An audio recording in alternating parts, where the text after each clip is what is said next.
तो पिछली वीडियो में हमने पढ़ा कि वेपर क्या होता है, वेपर प्रेशर क्या होता है और वेपर प्रेशर को कौन कौन से फैक्टर इफेक्ट करते हैं। तो इस वीडियो में हमने देखना है कि मोल क्या होता है, मोल फ्रैक्शन क्या होता है, पार्शियल प्रेशर क्या होता है और फिर हम स्टार्ट करेंगे रोल्स लॉ। रोल्स लॉ क्या होता है, क्या कहता है रोल्स लॉ। ओके, तो मैंने पिछली वीडियो में आपको एग्जांपल बताई थी वाटर ड्रॉपलेट की। अगर हम पानी का फॉर्मूला क्या होता है, वाटर मॉलिक्यूल का फॉर्मूला क्या होता है, H2O। H2O क्या है, वाटर का मॉलिक्यूल है। इस वाटर के बहुत सारे जब मॉलिक्यूल्स इकट्ठे होंगे तो वाटर बना होगा, जिसमें 2 हाइड्रोजन के एटम है और एक ऑक्सीजन का एटम है। तो H2O क्या है, ये वाटर का मॉलिक्यूल है। लेकिन अगर हम एक ड्रॉप ऑफ वाटर देखें ना, एक पानी की बूंद देखें ना, तो वो 100 मॉलिक्यूल ऑफ वाटर या 1000 मॉलिक्यूल ऑफ वाटर या 10,000 molecule of H2O means water से नहीं बना हुआ होता। मतलब एक जो ड्रॉप है ना पानी का, वो खुद मिलियंस और बिलियंस और ट्रिलियंस ऑफ वाटर के मॉलिक्यूल से बना होता है। एक बूंद पानी की, एक बूंद पानी की वो H2O के मिलियंस ट्रिलियंस ऑफ मॉलिक्यूल से बनी होती है। तो अगर मैं एक कंटेनर की बात करूँ या एक मैं ग्लास की बात करूँ, तो उसमें जितना पानी है ये तो बहुत बहुत बहुत ज़्यादा पानी हो गया। एक ड्रॉप में अगर मिलियंस ट्रिलियंस ऑफ वाटर की मॉलिक्यूल्स हैं, तो एक ग्लास में तो बहुत ज़्यादा मॉलिक्यूल्स हो गए। तो अगर हम इन मॉलिक्यूल्स को एक एक करके गिने तो हमारी वैल्यू तो कभी नहीं आएगी, हम तो कभी उन मॉलिक्यूल्स को गिन नहीं सकते। तो इसी की वजह से मोल का कॉन्सेप्ट आया। साइंटिस्ट ने एक यूनिट निकाली जिसे कहते हैं मोल।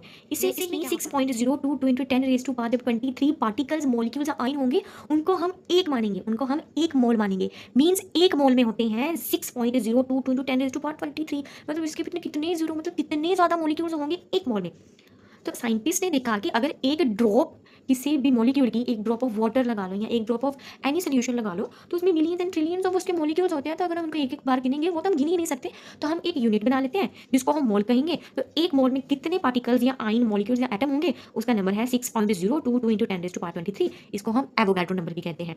इसका मतलब ये हुआ कि एक मोल ऑफ वाटर में, हमने वाटर की एग्जाम्पल ली क्योंकि वाटर ड्रॉपलेट की बात कर रहे हैं, इसका मतलब एक मोल ऑफ वाटर में 6.022 × 10⁻23 नंबर ऑफ H2O मॉलिक्यूल्स होंगे।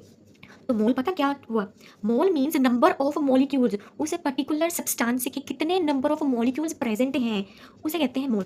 एंड जैसे कहते हैं ना कि 12 बनाना इज इक्वल टू 1 डजन, वैसे ही 6.022 × 10⁻23 जब वाटर के मॉलिक्यूल्स होंगे तो उनको हम 1 मोल गिनेंगे। वैसे मैं एक गिनूंगी तो मैं इतने मॉलिक्यूल्स के इतने पार्टिकल्स को मैं 1 मोल गिनूंगी।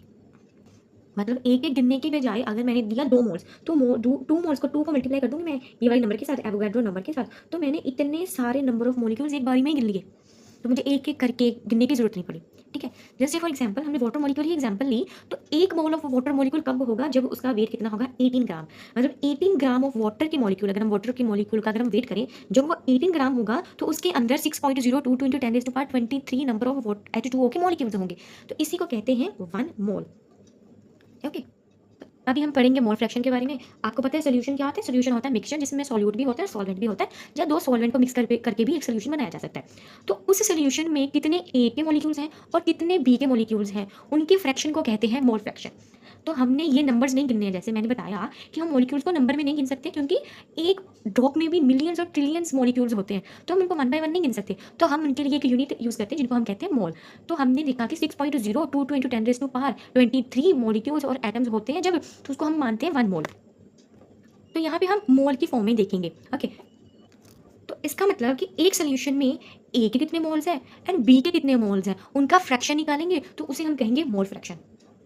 तो फ्रैक्शन कैसे निकालेंगे, जैसे कोई भी है ए का फ्रैक्शन निकालना है तो कैसे निकालेंगे, ए के जितने हैं उसको हम डिवाइड कर देंगे जितने टोटल है, तो वो क्या आ जाएगा, ए का फ्रैक्शन आ जाएगा, ए का मोल फ्रैक्शन आ जाएगा। तो हम इसको एक एग्जांपल के साथ समझते हैं कि हमने ले लिए 2 मोल्स ले लिए वाटर के मॉलिक्यूल्स के और 3 मोल्स ले लिए हमने इथेनॉल के मॉलिक्यूल के, और हमने उसका बना दिया सोल्यूशन। अभी आपको पता है 2 मोल्स का मतलब 2 मल्टीप्लाई बाय 6.022 × 10⁻23 इतने मॉलिक्यूल्स होंगे वाटर के, और इसको जब हम एवोगाड्रो नंबर को 3 के साथ मल्टीप्लाई कर देंगे तो इतने नंबर ऑफ मॉलिक्यूल्स होंगे इथेनॉल के, और जब इन दोनों को हम मिक्स कर देंगे तो वो एक सोल्यूशन बनाएगा जिसके टोटल हो जाएंगे 5 मोल्स। 5 मोल्स मतलब इसका 5 मल्टीप्लाई बाय 6.022 × 10⁻23 पार्टिकल्स। तो इतने मॉलिक्यूल्स होंगे इन दोनों को मिला के, मतलब ये वाटर है, ये क्या है, ये इथेनॉल है। ये दो सोल्यूशन को, ये दो सॉल्वेंट को मैंने क्या किया, इन दोनों को मैंने कर दिया मिक्स। मिक्स करके क्या बना सोल्यूशन, तो सोल्यूशन में जितने इसके हैं और जितने इसके, इसका टोटल आएगा, प्लस करके ही तो सोल्यूशन बनेगा। अगर 50 ml वाटर है और 50 ml ही इथेनॉल है तो 50 कितना हो गया, 100 ml ऑफ सोल्यूशन हुआ।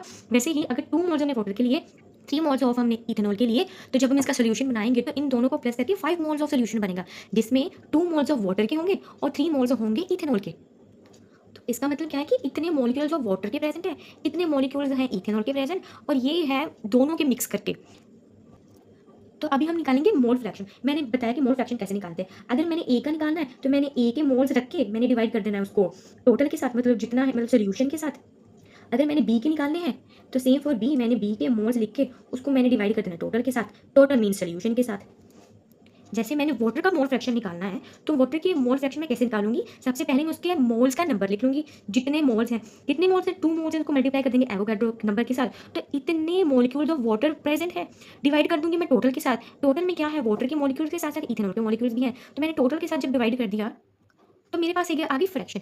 इसी फ्रैक्शन को कहते हैं हम मोल फ्रैक्शन, जिसमें हमको पता है कि एवोगाड्रो नंबर तो सीधा सीधा कैंसिल हो जाएगा। तो क्या रह गया, 2 डिवाइडेड बाई 5। जब हमने 2 को डिवाइड किया 5 के साथ तो मेरे पास जो फ्रैक्शन आई वो आई 0.4। तो 0.4 फ्रैक्शन क्या आई, वो है मोल फ्रैक्शन किसका, वाटर का। Same for ethanol. इथेनॉल के कितने मोल्स थे, 3 मोल्स थे, तो हमने उसको एवोगाड्रो नंबर के साथ मल्टीप्लाई कर दिया। मतलब इतने पार्टिकल्स, इतने मॉलिक्यूल्स ऑफ इथेनॉल प्रेजेंट है और उसको हमने डिवाइड कर दिया टोटल सोल्यूशन के साथ, जिसमें वाटर के मॉलिक्यूल्स भी है, इथेनॉल के मॉलिक्यूल्स भी है। अगेन एवोगाड्रो नंबर तो कैंसिल हो गया। एवोगाड्रो नंबर कैंसिल हो गया तो क्या रह गया, 3 डिवाइडेड बाई 5।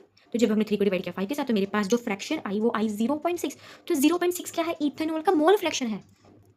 तो ये हमेशा याद रखना कि mole fraction of A plus mole fraction of B is always equal to 1।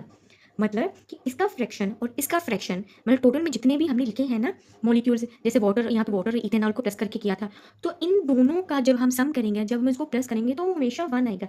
Means mole fraction of both the components is always equal to 1। मतलब उस वो सॉल्यूशन जिन जिन मॉलिक्यूल्स के साथ बना हुआ है, जब हमने उनका मोल फ्रैक्शन निकाला तो जितना भी उनका मोल फ्रैक्शन आया, जब हम उसका हम सम करेंगे तो वो हमेशा हमेशा 1 ही आएगा। तो ये सेम ही है कि जब हमने ए का मोल फ्रैक्शन निकालना है तो ए के जितने मोल्स है उसको डिवाइड कर देना है जितने टोटल सोल्यूशन में मोल्स है। अगर हमने बी का निकालना है तो बी के मोल्स ऊपर रख के हमने इसको डिवाइड कर देना है कि टोटल सोल्यूशन में कितने नंबर ऑफ मोल्स हैं। तो हमारे पास क्या आ जाएगा, इनकी फ्रैक्शन आ जाएगी, इसका आंसर फ्रैक्शन की फॉर्म में आ जाएगा, तो उसी को हम कहेंगे मोल फ्रैक्शन। तो हमेशा mole fraction of A and mole fraction of B always is equal to 1। वो हमेशा 1 ही आएगा, उनकी फ्रैक्शन का सम हमेशा 1 ही आएगा।